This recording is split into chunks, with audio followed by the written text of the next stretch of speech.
мы создавали пограничные войска в определенной степени с точки зрения правовой и политической с нуля.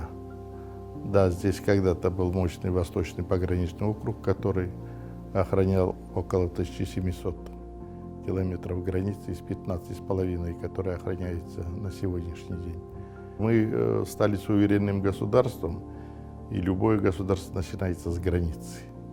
Самой большой проблемой было это определить правильное направление в организации обеспечения пограничной безопасности государства и выработать правильную пограничную политику и на основе этой политики создать систему охраны государственной границы, которая бы обеспечивала безопасность страны.